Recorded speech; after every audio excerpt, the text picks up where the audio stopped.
fast forward to college. My parents are moving me into my apartment, and my dad walks in to the apartment and he just like whips out holy water, and he just starts like everywhere holy water, and I'm just like so embarrassed and terrified. And then he like walks into the bedroom door, or into the bedroom, and he takes a crucifix and nails it to the wall. And my mom takes a Bible and she puts it on my table, and then they say their goodbyes, walk out, and I leave. They leave, and I remember closing the door and just like doing a happy dance, and I'm like, freedom. And then I walk into my room, I take the crucifix off the wall, and I take the Bible and I toss it.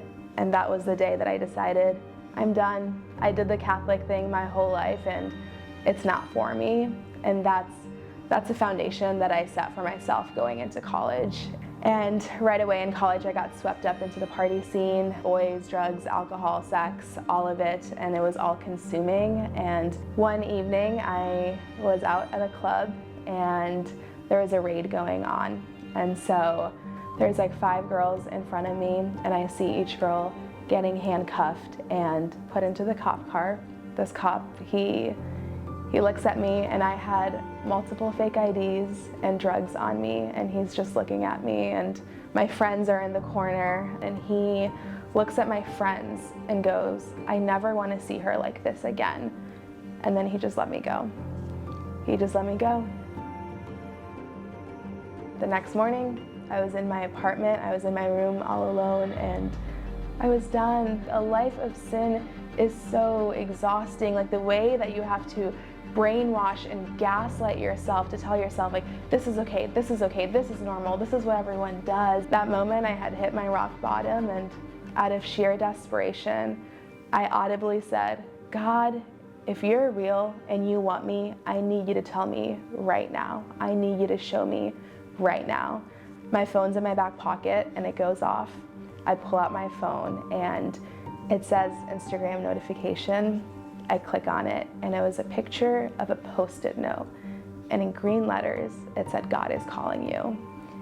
And I remember just seeing that and just thinking like, how hungover am I? And I'm like reading it over and over again, and I didn't know what to do. I hadn't been to church in years, and I got in my car and I drove over to St. Peter and Paul Catholic Church, and I remember standing outside the chapel doors. But I also in that moment remember thinking, you idiot, you can't walk through those doors. If anyone knew what you were doing, like I was raised Catholic. I knew how a Catholic girl was supposed to act, and I was so far from it. And I walk in, there was Eucharistic adoration going on, and I fell to my knees and I met Jesus that day.